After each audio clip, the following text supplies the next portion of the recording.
ब्रह्मानंदा पूर्ण परेशा सचिदानंदा जगविलासा परमात्मया जगदीशा तुझ्या लीला अगम्य. अशा असणाऱ्या भगवंता अगम्य तुझी लीला आहे आणि तू अनेक पुरुषार्थ केलेले आहेत. महाराज सांगतात मागीला ध्यायी कथन झाले अश्वमागे वीर चालले तयासी राजशरण आले कर भार घेऊन. पाठीमागच्या अध्यायामध्ये आपण कथा ऐकलेली आहे. घोडा निघालेला आहे पुढं, पाठीमाग असंख्य दळबार शत्रुघ्नाचं निघालेला आहे असं सांगतात. शेष म्हणे वासयना आता ऐके पुढील कथना जेणे करून तव मना अलग वाटे निशेष. शेष महाराज वत्सयन ब्राह्मणाला पाताळाच्या ठिकाणी सांगतायत ऐक पुढची कथा. जी कथा ऐकल्यावर तुझ्या मनाला आनंद वाटेल अशी रामकथा ऐका. सुवर्ण पत्रे सुशोभित हय गेल तेज पुरा प्रत तेथील राजा पुण्यवंत सत्यवान म्हणती जया. आणि ते जे पूर्ण नावाचं गाव आहे, नगर आहे आणि त्या नगरामध्ये सोन्याची पत्रिका ज्याच्या मस्तकावरती आहे असा रामाचा घोडा त्या नगरामध्ये गेला आणि तिथं सत्यवान नावाचा राजा राज्य करत होता. अतिशय पुण्यवान होता असं सांगतात. धर्मे करी प्रजा पालन कवन नसे दुःख जाण ऐका नगरा माझी शत्रुघ्न अश्वमागे चालिला. आणि घोड्याच्या पाठीमाग शत्रुघ्न निघालेला आहे. जात असताना शत्रुघ्न पाहतोय त्या गावामध्ये नगरामध्ये कोणालाही दुःख नाहीये, सगळे आनंदाने वागत असताना त्यांना दिसले. ते रम्य नगर अवलोकन केले भरत अनुज आपण चित्र विचित्र प्रकार झाल सुवर्ण कळसे सुशोभित. ते नगर शत्रुघ्नानं पाहिलं. सोन्याची कळस प्रत्येक घरावरती चमकत होती, झळकत होती. सुशोभित अशा प्रकारची गावातली घरं होती. शत्रुघ्नानं पाहिलं. सहस्रावधी देवालय असती सकळ ही मनी मैशोभती कळस कनकाचे प्रकाशती पाहता मन उल्हासे. त्या गावामध्ये हजारोपेक्षा जास्त मंदिरं होती आणि सगळी मणिमय रत्नानं सजवलेली होती. कळस सोन्याचे होते असं सांगतात. भागीरथेचे उदक वाहत तटी संन्यासाचे मठ शोभत मंजुळ वाणी पक्षी बोलत नाना परीक्षावरी. भागीरथीचं पाणी वाहत होतं आणि त्याच्या तट्यावरती संन्यासांची मठ होते. त्या नदीच्या किनाऱ्यावरती मंजुळ अशा प्रकारचे पक्षी बोलू लागले. हंस कारंडक आदी करून मयूर रावे कोकिळा जाण ऐसा पक्षी शोभायमान ठाई ठाई क्रीडती. हंस आहे, कारंडक आहे, अशा प्रकारचे वेगवेगळे पक्षी त्या सरोवराच्या किनाऱ्याला लीला करत होते. ऋषी करोनी स्नानासी तिरी वैसती ब्रह्मकर्मासी मुद्रा लावून यमानसी राघव ध्यान करी. सगळे ऋषी ते असणाऱ्या सरोवराच्या किनाऱ्यावरती सकाळ सकाळी ध्यान करत बसलेले होते असं पाहिलं. ब्राह्मणाच्या ग्रहणातून अग्निहोत्रे नित्य दिन तेने धुमरे भरले गगन शोभायमान दिसत. ब्राह्मणाच्या प्रत्येक घरामधून अग्नी त्या ठिकाणी होम हवन होत होता. त्यामुळे आकाश दुमदुमून गेला. ऐसे अवलोकिता नगर आनंदला दशरथ कुमार सुमती प्रतिमने सुंदर हे नगर कोणाचे. मग अशा प्रकारचं भव्य दिव्य नगर पाहिलं. शत्रुघ्नाला आनंद वाटला. सुमतीला विचारलं कोणाचं गाव हाय. सुमती म्हणे शत्रुघ्नासी पुण्य कथा सांगोत तुलसी श्रवण करीत पाप राशी नष्ट होय निश्चय. सुमतीने शत्रुघ्नाला सांगितलं पुण्यवान कथा सांगतोय, मोबाईलचं लॉक करून ऐका. अशी असणारी कथा आहे. अतिशय सुंदर आहे, गोड आहे. ऐकल्याबरोबर पाप राशी नष्ट होतात. आपल्याकडे पापच नाही म्हणा, कारण आपण रोज रामायणातली माणसं आहे. त्याच्यामुळं जी काही कल्मश दुरित असतात ती संपत आहेत असं सांगतात. या नगरीचा अधिपती तयाची भगवती असे प्रीती पुण्य मार्ग आचरण निश्चिती धन्य धन्य तो असे. या नगरीचा जो राजा आहे तो राजाचं प्रेम भगवंतावरती आहे. भगवंतावरती त्याची भक्ती आहे.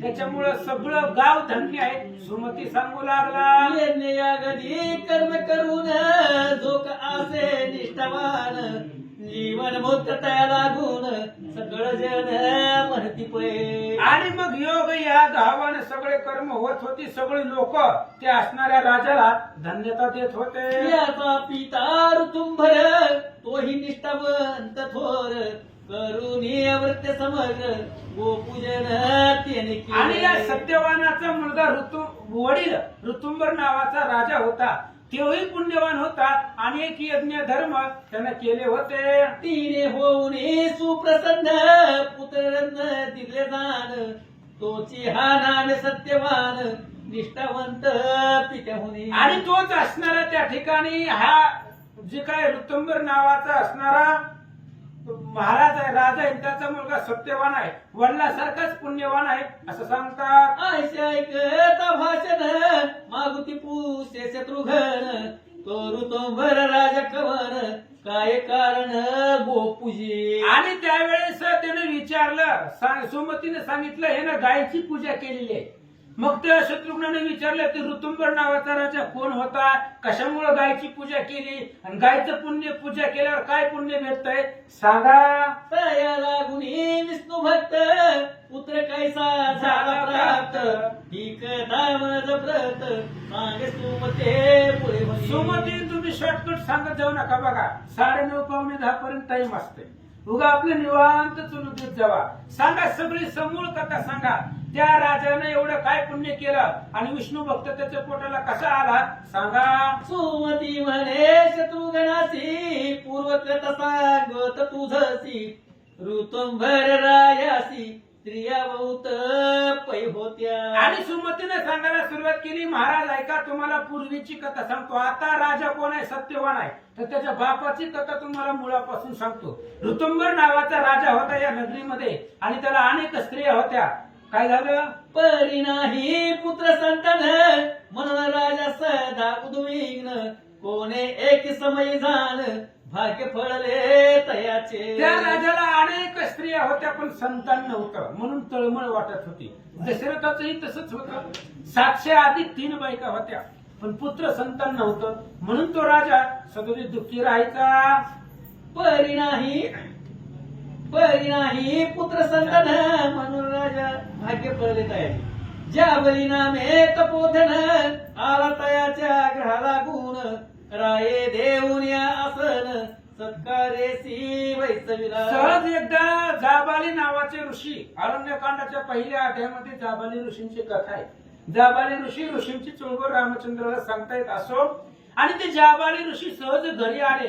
घरी आल्याबरोबर राजाने पूजा केले. अर्धपाध्यादी करून केले यथाविधी पूजन तेने आनंद रात पोधन मग रायावरी तयास. मग अर्ध्य पाद्याती करून राजाची पूजा केली. राजाने ऋषीची पूजा केली. महाराजाला आनंद वाटला. महाराजा ऋषी वैया मनसे असती बहुत भार्या परी पुत्र नाही म्हणून या व्यर्थ जीने मज जाबाली महाराज ऋषीवर या अनेक स्त्रिया आहेत पण पोटाला संतान नाही म्हणून खूप दुःख वाटतं. तरी पुत्र पदसे होई ऐसे व्रत सांगेल वराही अथवा कवण्याही उपायी बल प्राप्ती होय मज. तरी महाराज मला चांगला मुलगा पोटाला यावा, चांगली संतती मिळावी यासाठी काही पर्याय सांगा. तुम्ही वराल जे वचन तेच मजसी असे प्रमाण आता धरले असते चरण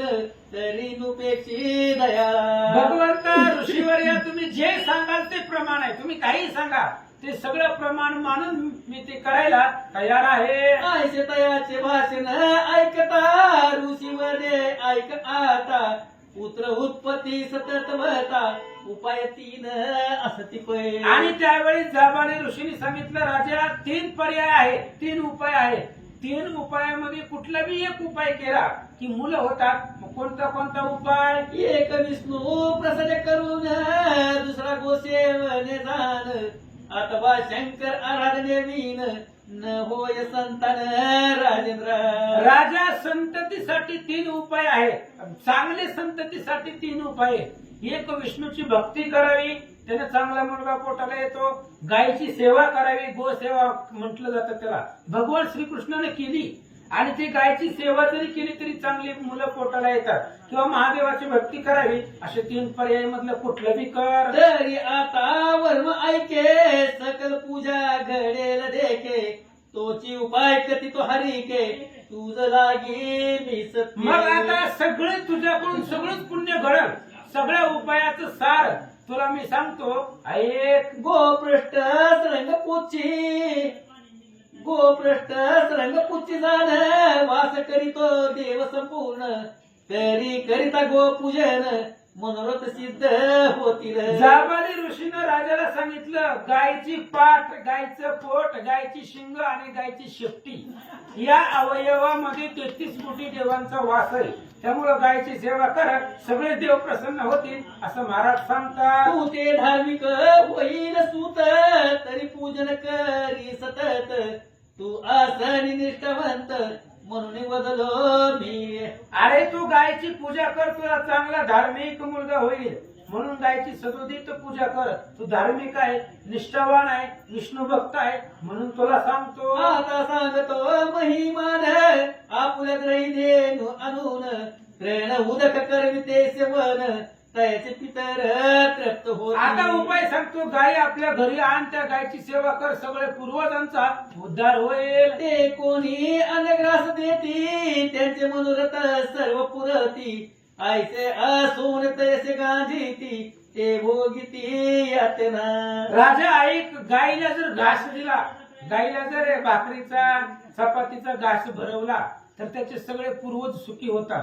आणि जर गायीला दारातून हाकलून लावलं, मारलं तर तो स्वतः नरकाला जातो आणि पूर्वज स्वर्गातले नरकाला जातात असं महाराज सांगतात. जे त्रसित गाई ते बांधती ती ते उदक न पाजिती तेही अघोर नरकी पडती बहुकाळ पर्यंत.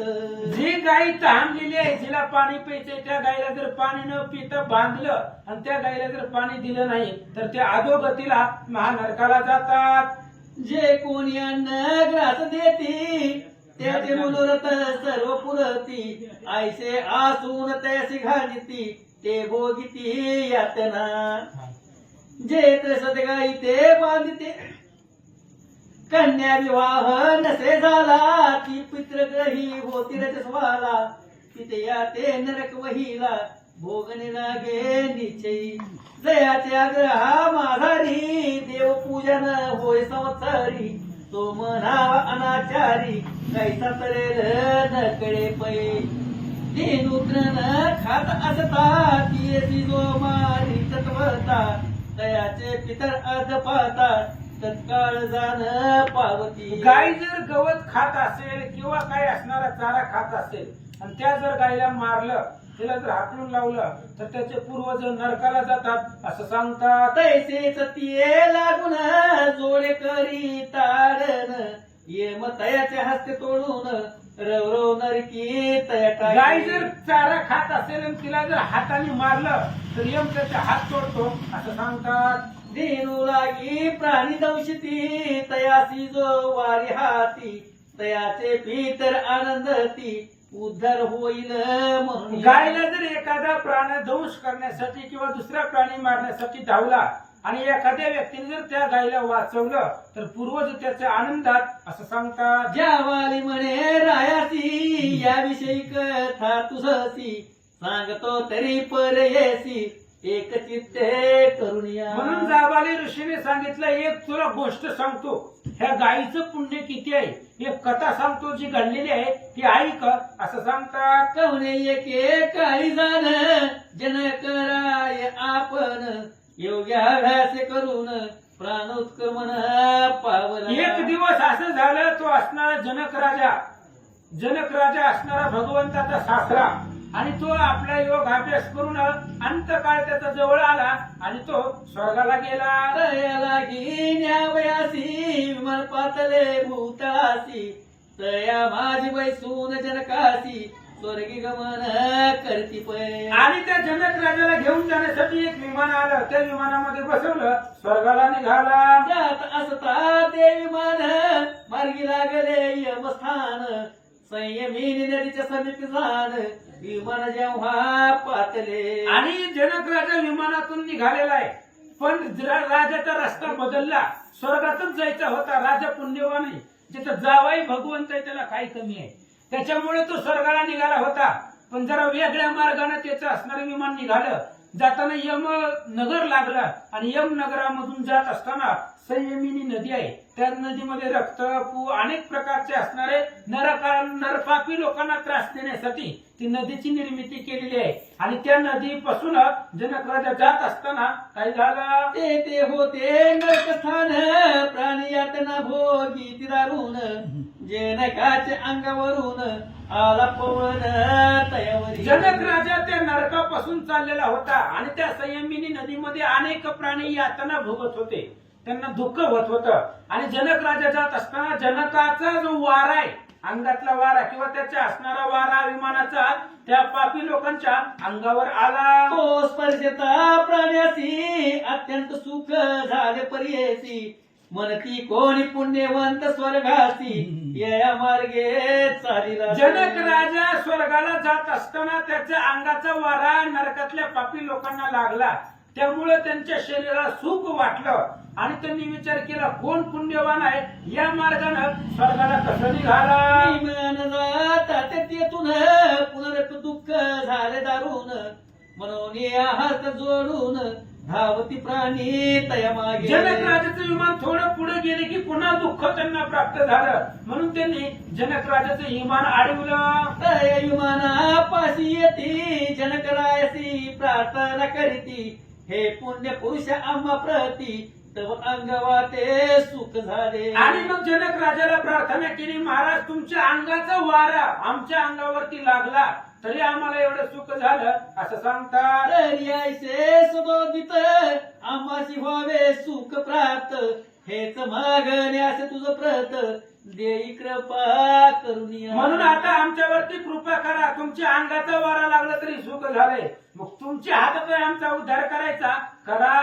ऐकून तयाचे वचन द्रवल जनकाचे अंतकरण मागे फिरविल विमान तया लागे आश्वासुनी. मग त्यांचं बोलणं ऐकलं. जनक राजाला दया आली. जनकाशी भूत दया भारी. भूत दया प्राणी मात्रावरती दया येत होती जनकाला. म्हणून जनकानं स्वर्गात जाण्याचं कॅन्सल केलं. विमान महागारी फिरवलं. म्हणे जरी सुख होय तुम्हा तरी स्वर्ग येतेच आम्हा आपण जात सुख धामा दुःख तुम्हासी म्हणत. जनक राजाने सांगितलं मी स्वर्गात जायचंच नको, कॅन्सलच करतो. अरे जर तुम्हाला सुख वाटत असेल तर जिथं दुसऱ्याला सुख वाटतं तिथंच आमचा स्वर्ग आहे. जनक राजाचं वाक्य आहे का? जिथं जर दुसऱ्याला सुख वाटत असेल तर तीच आमचा स्वर्ग आहे. मग ती नरक असलं तरी स्वर्ग आहे. पण दुसऱ्याच्या जीवाला सुख होतं. तुम्हाला सुख वाटतंय ना, मी इथंच राहतो. तरी राहतो येत स्थानी दुःखी न व्हावे तुम्ही प्राणी ऐसे ऐकत आनंदोनी धन्यवदती जीवते. मग जनकाने सांगितलं तुम्हाला जर सुख होत असेल, एका माझ्या इथं एकट्या राहण्यामुळं तुम्हाला जर आनंद वाटत असेल तर मी इथंच राहतो असं म्हटल्याबरोबर त्या असणाऱ्या लोकांना आनंद वाटला. श्री गणेशाय नमः, श्री पांडुरंग नमः, श्री प्रभु रामचंद्राय नमः. म्हणे जरी सुख होय तुम्हा तरी स्वर्ग येतेच आम्हा आपण जाता सुखधामा दुःख तुम्हासी हानतसा म्हणतसा तरी राहतो येते येची स्थानी दुःख दावा तुम्ही प्राणी ऐसे ऐकता आनंदोनी धन्यवदनी जीवते. काही दिन जनक राहिला यम धर्म पातला प्राणा लागी आनंद देखिला तेने वाटले आश्चर्य. जनक राजा तिथंच राहिले. लोकांना सुख वाटलं. यम चक्कर मारायला आला नरकामध्ये. चला म्हणले आपण राजा जरा नरकातल्या लोकांची अवस्था बघून येऊ. म्हणून यम चक्कर मारण्यासाठी आला तर सगळे लोक आनंदामध्ये होते. या मला आश्चर्य वाटलं की माझी पुण्यवंत जनकराय दृष्टी पडता गारा माझी रत्न निवडित जैसा ज्वरी त्वरेसी. आणि यमानं त्या लोकांना पाहिलं, पण त्या लोकांमध्ये जनक राजाला ओळखलं यमानं. जसं गारामधून रत्न हुडकतो परीक्षक जुहरी, तशा पद्धतीने त्या सगळ्या पापी लोकांमधून जनक राजाला यमानं ओळखलं.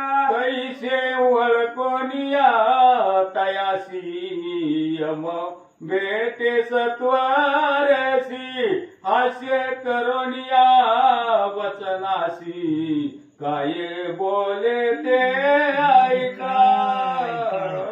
आणि लगेच यमानं ओळखलं आणि जनक राजाला भेटले, हास्य केलं यमानं. आणि जनक राजाला विचारलं, महाराज इकडे कस काय? मने ये संत शिरोमणी राया काससी स्थानी पुण्यवंतासी स्वर्ग भुवनी स्थान आसे नेमिले.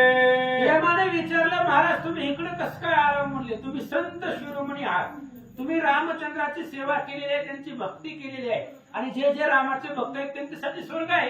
मग हे नरकामध्ये तुम्ही कस काय आला सांगा? येते कवने तुझ लागून आनोनी दाविले स्थान हे पापी जनाचे सदन यातना दारुण असती येथे.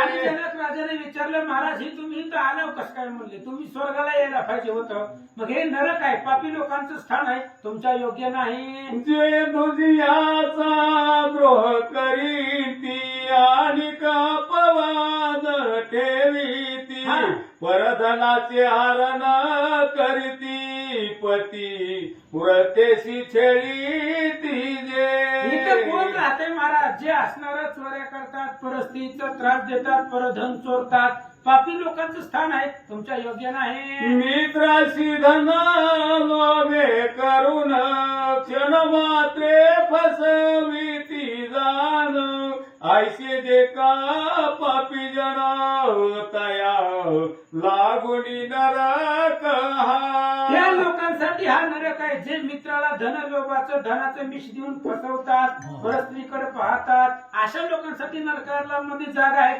तुम्ही कस काय आला? जे प्राणी म्हणे करुण अथवा वाणीने जाण किंवा उपहासे तरी विष्णू स्मरण न करीती कदापि.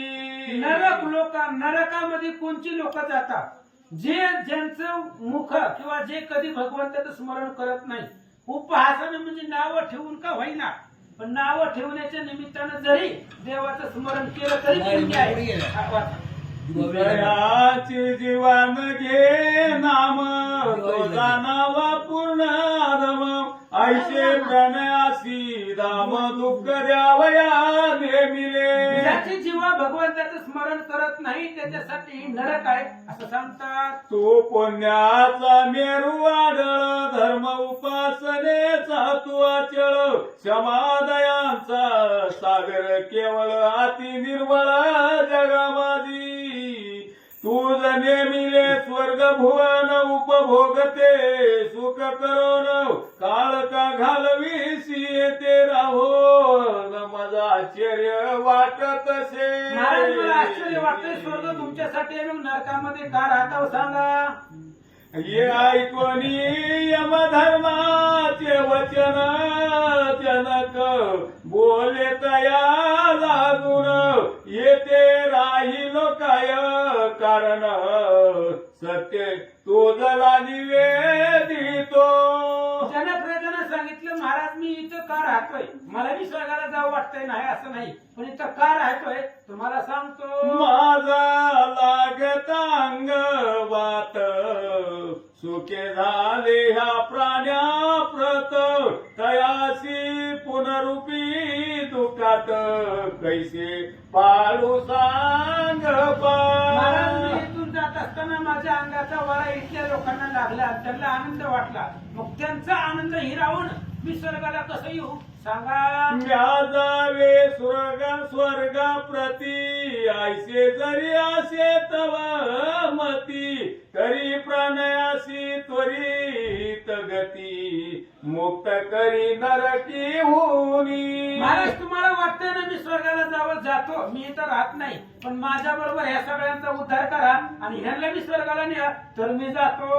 आईसे ऐकून या वचन हाती धरले जनका लागून दावी तसे नरक स्थान परोपरी दुःखाचे. आणि मग ही असणारी पापी लोक नरकामध्ये किती यातना भोगतात. जनक राजाने यमाचा हात धरला आणि यमाला दाखवू लागला, मने पापी आगोर मित्र स्त्रियेसी फसविनार म्हणून लोह शंकूवर घाल तसे ययासी. आणि जनक राजाने दाखवलं लोखंडाच्या सळयावरती काही लोकांना बसवलेलं होतं हजारो वर्ष. मग जनक राजाने विचारलं यांना एवढं दुःख का. त्यांच्या यमाने सांगितलं यांनी मित्राच्या पत्नीला फसवलं म्हणून यांना अशी शिक्षा. 10 सहस्र वर्ष आयसा दुःख भोगिला परियस मग ययासी गर्भवासा घालीन सुकर यवनी माझी. आणि मग त्यावेळेसच लगेच हे असणाऱ्या 10,000 वर्ष या शंकूवरती ठेवून पुन्हा यांना गर्भवासाला पाठवतो.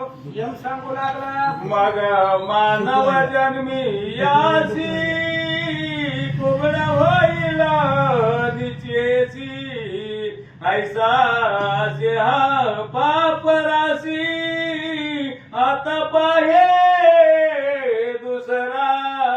आणि याला नंतर ना डुकराच्या जन्माला घालून पुन्हा माणसाच्या जन्मदिन चांगला नाही, याला वाकडा कोपडा असणारा ध्यान बनविल आणि पुन्हा त्याला अधोगतीला पाठविल. आता दुसरा प्राणी आहे त्याचे कर्म सांगतो. या प्राण्याने बलात्कारी भोगिली पर नारी म्हणून या शिरवरव घोरी शतवर्षे भोगणे असे. आणि या दुसऱ्यानं परस्त्रीचा अभिलाष केलेला आहे म्हणून 100 वर्ष त्याला मी या नरकामध्ये ठेवणार आहे आणि या नरकाचं दुःख मी त्याला भोगायला लावणार आहे. अशा प्रकारचं दुर्धर असणारं दुःख याला मी देणार. नाही घरी स्वयंपाक रूमवर केलेला आहे. नाही देशमुख आहे रूमवर. पोतीला चालू हो, पोती चालू. नाही बघू मी करतो फोन तुम्हाला. हा थांबा मी हे करतो, फोन करतो तुम्हाला. नका तैसाची हानिक पायी परधन अपराई मित्र दोई म्हणून कर तोडो निढोई यू मांसा हृदरी टाकिला. याच्या गुहा लागून अतिथीस न मिळे अन्न कधी न केले पूजन कवण्याही देवतेचे. आणि या व्यक्तीनं याच्या घराला अतिथी आलेला आहे, अतिथीला कधी यानं अन्न दिलं नाही, कधी कोणत्या देवाची पूजा केली नाही, अतिथी माघारीत पाठवला म्हणून नरकाला टाकलंय. म्हणून याद पाता मित्र नरकी अशी टाकिले अधोमुखी ऐसे नरक हे अवलोकी दुःख भोगविती प्राण्या. म्हणून मी यांना त्या ठिकाणी नरकाला टाकलेला आहे. अधोमुखी अशा प्रकारची लोक आहेत, यांनी खूप पाप वाईट कृत्य केली म्हणून महाराजांना नरकाला टाकलंय. तुम्ही चला स्वर्गाला. सहस्रावधी प्राणी जाण करती जे का पापचारण तयासी नरक भोगल्या विना कैसा सोडू मी आता. हजारो प्राणी या नरकामध्ये आहेत आणि ती पाप करून आलेली आहे, त्यामुळे ह्यांना नरक भोगल्याशिवाय मी कसा सोडू. राया न करी आग्रह मजसी जाई आपुल्या स्थानासी दुःख योग्य असे तयासी तेसी भोगिते प्राणी ते. यामध्ये सांगितलं महाराज जावा की तुम्ही तुमच्या रस्त्यानं. तुम्हाला अडवलंय का स्वर्गाला निघालो ना, मग इथं नरकात कशाला थांबला, जावा स्वर्गाला.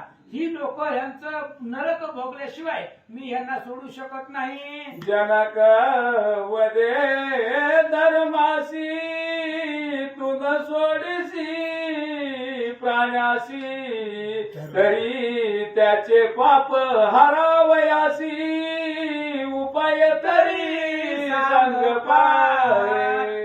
जनक राजाने विचारलं, महाराज तुम्ही यांना सोडू शकत नाही, नका सोडू. मग ह्यांचं पाप घालवण्यासाठी मला उपाय सांगा, मी ती उपाय करतो आणि पाप संपवतो. जरी होईल माझे ना तरी करीन सोडवण, परियाशी दुखी ठेवून मी न जाई स्वर्गासी. महाराज जर माझ्याकडून यांचं पापाचं दुःखाचं निवारण होत असेल तर मी करील, पण मी यांना नरकामध्ये टाकून स्वर्गाला जाणार नाही. यमवदे राया जनका एक उपाय सेनिका, हे करीतो या नरका प्राणी सोडून जातील. यामध्ये सांगितलं जनक राजे एक उपाय आहे, एक उपाय सांगतो, ते जर तुम्ही केला तरी सगळीच लोक तुमच्या बरोबर स्वर्गाला पाठवतो. प्रात काळी तो उठून सुदांत करणे करोन, एक दिनीचे तव पुण्य अर्पण करी यासी. आणि यमाने सांगितलं ह्या सगळ्या लोकांचा उद्धार व्हावा, नरकातून बाहेर निघावे असं वाटतंय महाराज. तुम्ही काय करा, तुमच्या आयुष्यातले फक्त एक दिवसाचं पुण्य द्या, कोणत्याही एका दिवसाचं, कारण तुम्ही खूप पुण्यवान आहे. त्यामुळे तुम्ही कोणत्याही एका दिवसाचं पुण्य जर ह्या लोकांना अर्पण केलं तर ही लोक स्वर्गाला जाते. दया पुण्य हे नरकवासी, सकळी पावती मुक्तीसी. ऐसे ऐकता जनक मानसी, आल्हाद बहु वाटला. जनक राजाला आनंद वाटला, एक दिवसाचं पुण्य द्यायला काय अडचण आहे. त्याच्यामुळं अहो ह्यांना जर सुख वाटत असेल तर सगळेच पुण्य देतो. जनक राजा म्हणतात, मग जे जे जन्मापासून केले पुण्य आचरण, ते सकळही गेले अर्पण उदार जनके तयासी. यमाने सांगितलं होतं एक दिवसाचं पुण्य द्या, पण जनकाने सांगितलं जे जे पुण्य आजपर्यंत कमवलंय सगळं ह्या लोकांना देतो, पण त्यांना हितनं काढा. दरिद्राशी लादला चिंतामणी, किंवा कामधेनु पातली सदनी. ऐसे झाले प्राण्याला गुणी, जनके पुण्य अर्पिता. जनक राजाने पुण्य अर्पण केलं, दरिद्र्याला त्या ठिकाणी चिंतामणी मिळावा, तशा प्रकारची अवस्था नरकातल्या लोकांची झाली होती. देह झाले तयाचे, मग जानकी शिवर्णिती वाचे.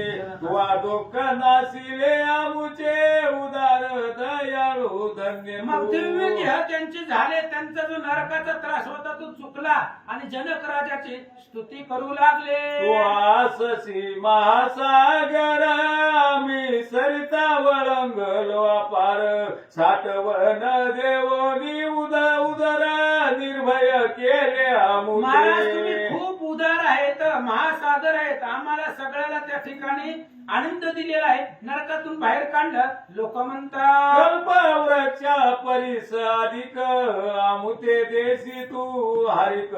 किंचित सुख मागता देख, मुक्त करिसी आम्हासी. तुझ सदा सो कल्याण, ऐसे वदताले विमान. बैसले तया माझी जाऊन, स्वर्गी गमन करावया. जनक राजानं पुण्य अर्पण केलं, बरोबर विमान त्यांना न्यायला आलं. नरकातले सगळे लोक त्या संयमिनी नदीमध्ये जी त्रास भोगत होते विमानात बसले आणि जनक राजाच्या सोबतीला नरक स्वर्गाला निघाले.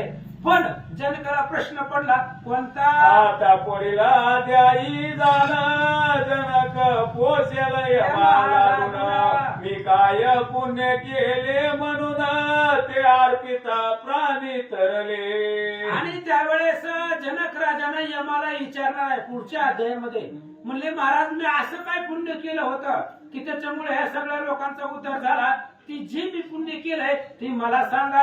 यम धर्म देईल तयासी उत्तर, ती कथा ऐकता सादर. पापे जळतील धुरंदर, क्षण मात्रेन लागता. आणि मग लगेच विचारलं आणि सांगितलं, म्हणले महाराज ऐका सांगतो, पुढच्या अध्यायामध्ये यम त्यांना उत्तर देणार आहे की ज्या पुण्यानं ही लोक नरकाला गेली ते पुण्य सांगतो. दया घन रामचंद्र, निर्मळ शांत उदार.